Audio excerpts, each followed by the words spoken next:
Namaste, Om Sai Ram to all the Sai devotees. Today I am going to narrate the chapter number 39 of Holy Book Shri Sai Satcharitra, the wonderful life and teachings of Sai Baba. The stories which are covered in this chapter are Baba's knowledge of Sanskrit, his interpretation of a verse from Gita, construction of the Samadhi Mandir. This chapter deals with Baba's interpretation of a verse from the Bhagavad Gita, as some people believed that Baba had little knowledge of Sanskrit, but by the interpretation of Nana Sahib Chandorkar's query, Himanpant refuted that charge in chapter number 50, and as it deals with the same subject matter, it is incorporated in this chapter. With Baba's grace, I am going to start chapter number 39. Preliminary. Blessed is Shirdi and blessed is Dwarika Mai, where Shri Sai lived and moved until he took Mahasamadhi. Blessed are the people of Shirdi whom he obliged and for whom he lived there. Shirdi was a small village first, but it attained importance on account of his contact and became a Tirath, holy place of pilgrimage. Equally blessed are the women folk of Shirdi. Blessed is their whole and undivided faith in him. They sang the glories of Baba while bathing, grinding, pounding corn, and doing other household work. Baba's interpretation. Nobody believed that Baba knew Sanskrit. One day he surprised all by giving an interpretation of a verse from the Gita to Nana Sahib Chandorkar. A brief account about this matter was written by Mr. B.V. Dev, retired Mamladar, and published in Marathi in Shri Sai Leela magazine, volume 4, page 563.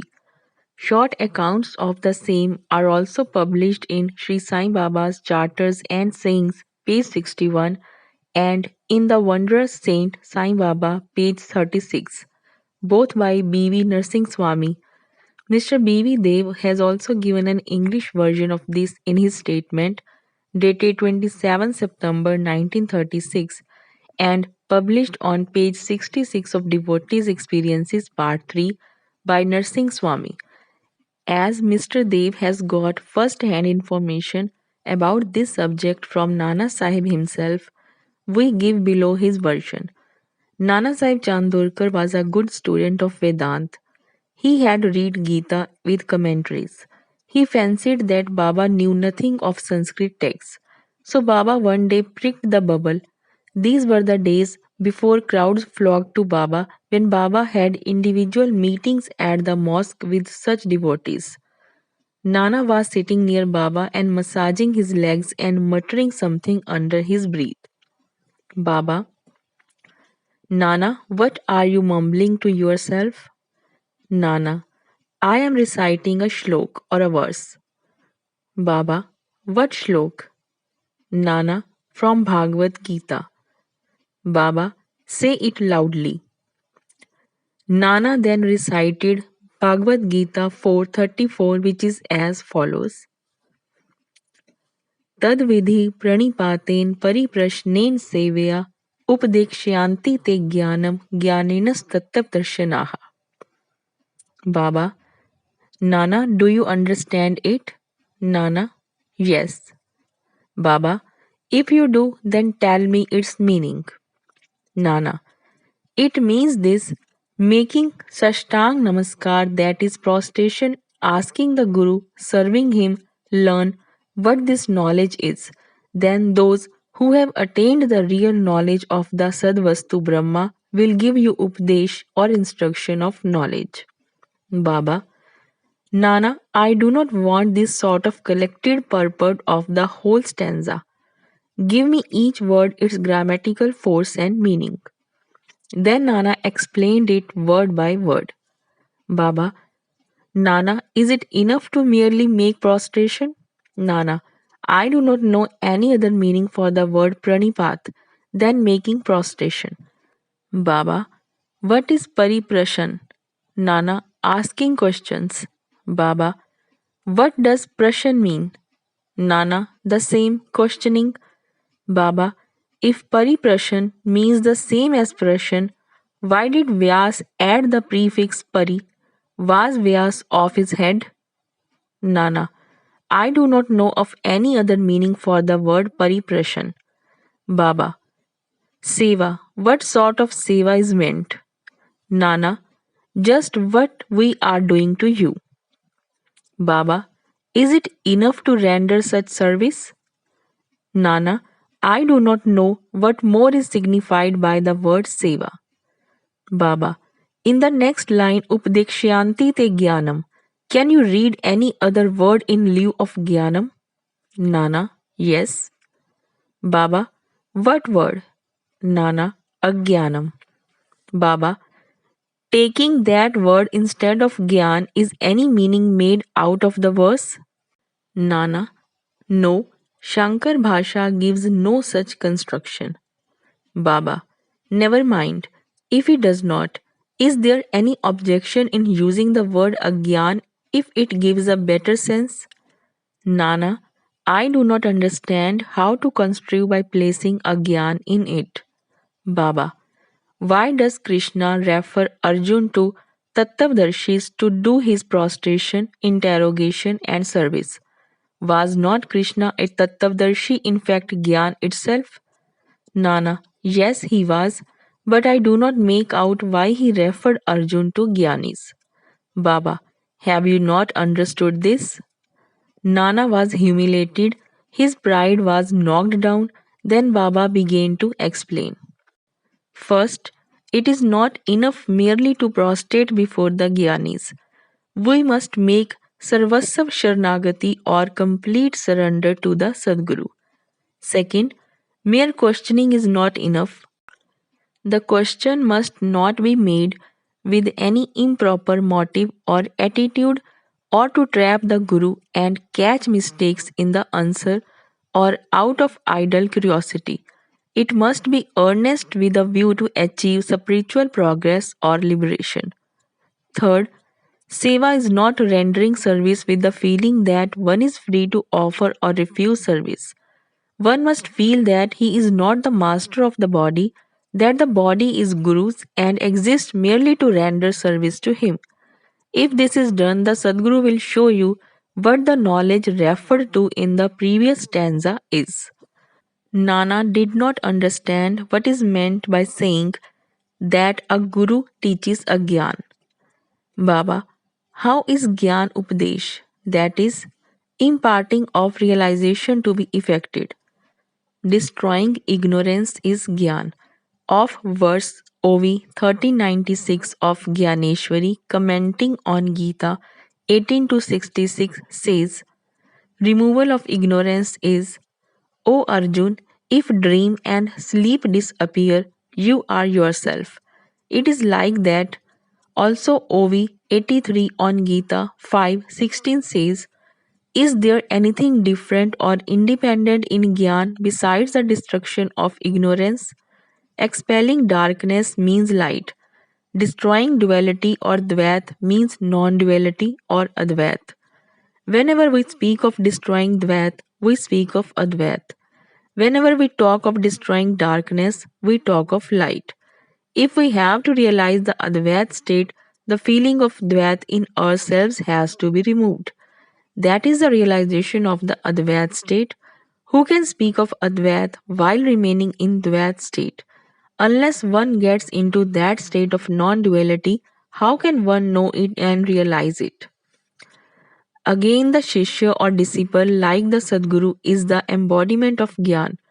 The difference between the two lies in the attitude, high realization of Sadguru and his marvelous superhuman sattva or beingness and unrevealed capacity and Aishwarya Yoga or divine powers.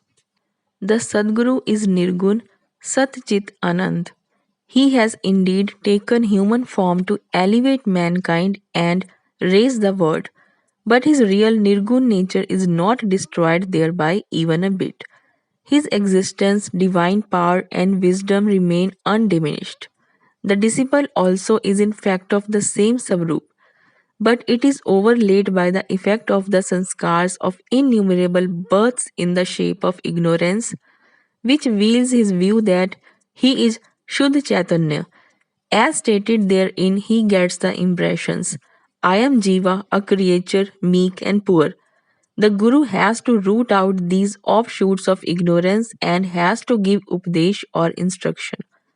To the disciple, held spellbound for endless generations by the ideas of his being, a Jiva the Guru imparts the teaching: You are God, you are mighty and opulent. Then he realizes that he is God really. The perpetual delusion under which the disciple is laboring, that he is the body, that he is a creature or ego, that God or Paramatma and the word are different from him, is an ignorance inherited from innumerable past births. From actions based on it, he has derived his joy, sorrows, and mixtures of both.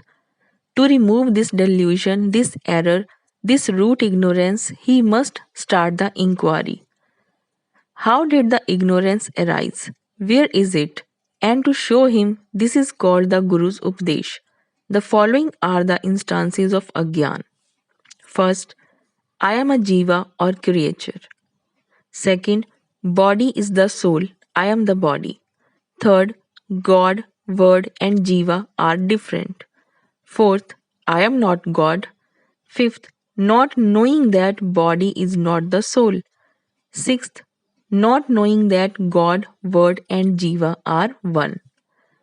Unless these errors are exposed to his view, the disciple cannot learn what is God, Jiva, Word, body, how they are interrelated, and whether they are different from each other or are one and the same. To teach him these and destroy his ignorance is this instruction in Gyan or Agyan. Why should Gyan be imparted to the Jiva who is a Gyan Murti? Upadesh is merely to show him his error and destroy his ignorance. Baba added, Pranipat implies complete surrender. Surrender must be of body, mind, and wealth. Why should Krishna refer to other Gyanis? Sadbhagat takes everything to be Vasudev. As Sri Krishna knows that there are such gurus and disciples, he refers Arjun to them so that their greatness be known. Construction of the Samadhi Mandir. Baba never made any fuss about things which he wanted to accomplish, but he so skillfully arranged the circumstances that the people were surprised at the slow but sure results attained. The construction of the Samadhi Mandir is an instance. Shriman Bapu Sahib Bhuti, the famous multimillionaire of Nagpur, lived in Shirdi with his family. Once an idea arose in his mind that he should have a building of his own there.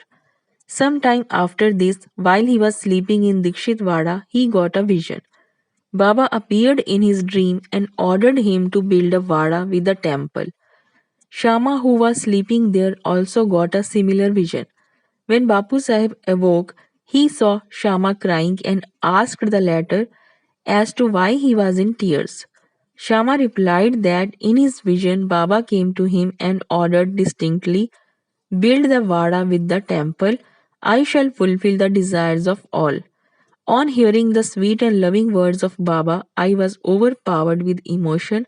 My throat was choked, my eyes were overflowing with tears, and I began to cry. Bapu Sahib was surprised to see that both their visions tallied.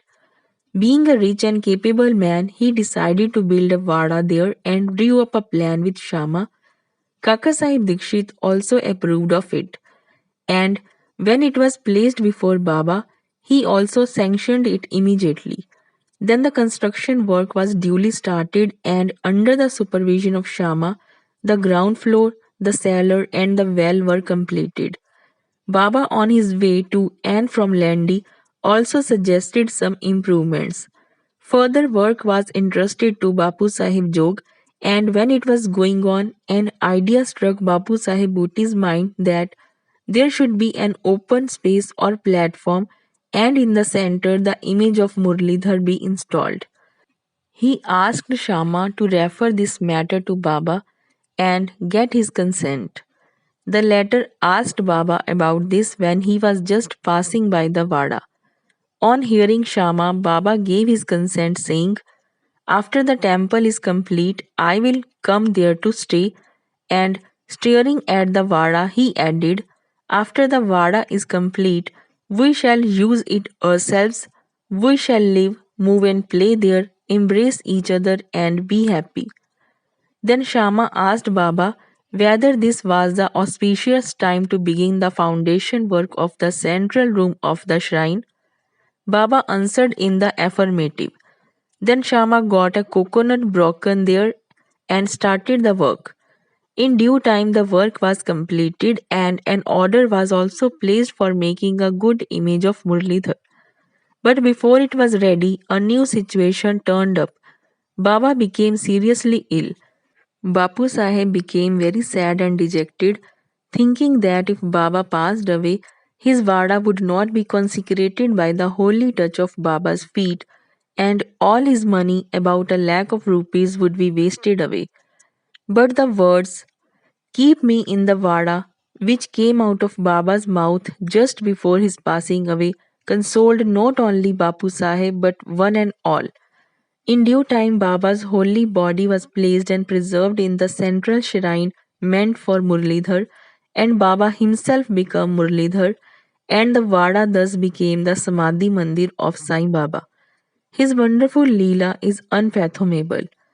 Blessed and fortunate is Bapu Saheb Bhuti, in whose Vada lies the holy and the pure body of Baba. Chapter number 39 is completed. Bo to Shri Sai, peace to be all.